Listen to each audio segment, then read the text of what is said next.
भूतिया हवेली। गांव के बाहरी इलाके में एक पुरानी हवेली खड़ी थी जो कई सालों से सुनसान पड़ी हुई थी। लोग कहते थे कि वह हवेली शापित है और वहां रात के समय कुछ अजीब घटनाएं घटती हैं। गांव के बच्चे तो वहां जाने की बात सोचते भी नहीं थे, लेकिन एक दिन दीपक नामक युवक, जो शहर से अपने पुराने गांव वापस आया था, ने हवेली में जाने का फैसला किया।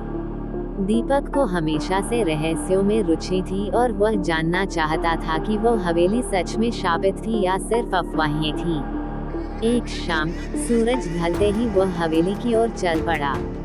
हवेली का दरवाजा खटखटाया, लेकिन कोई जवाब नहीं आया। उसने धीरे धीरे दरवाजा खोला और अंदर कदम रखा। हवेली के अंदर अजीब सन्नाटा था। दीवारों पर धूल जमी हुई थी और कमरे की खिड़कियां बंद थीं। दीपक ने सबसे पहले ऊपरी मंजिल पर जाने का निर्णय लिया। जैसे ही वह सीढ़ियां चढ़ने लगा, अचानक उसे नीचे से कुछ हलचल की आवाजें आईं। उसने सोचा कि यह शायद हवा की आवाज हो, लेकिन फिर सीढ़ियों के नीचे से एक खौफनाक स्वर सुनाई दिया, तुमसे क्या काम है यहाँ? दीपक डरते हुए सीढ़ियां चढ़ता गया। ऊपर पहुँचते ही उसे एक कमरे का दरवाजा खुला हुआ दिखा।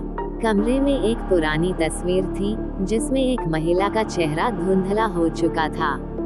दीपक ने तस्वीर को ध्यान से देखा और फिर अचानक कमरे का दरवाजा जोर से बंद हो गया।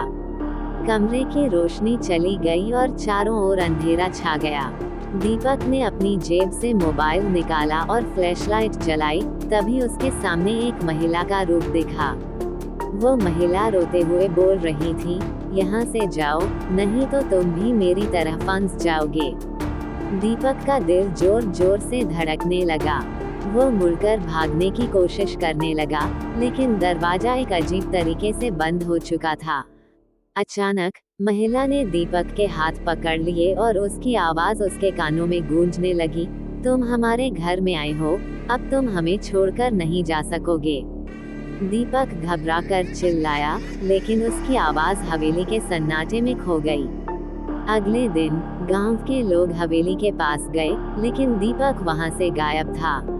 कुछ लोग कहते थे कि वह उस शापित महिला का शिकार हो गया था, जबकि कुछ का मानना था कि वह आज भी हवेली में बंधा हुआ है, एक और भूतिया आत्मा के रूप में। उसके बाद से कोई भी हवेली के पास जाने की हिम्मत नहीं करता।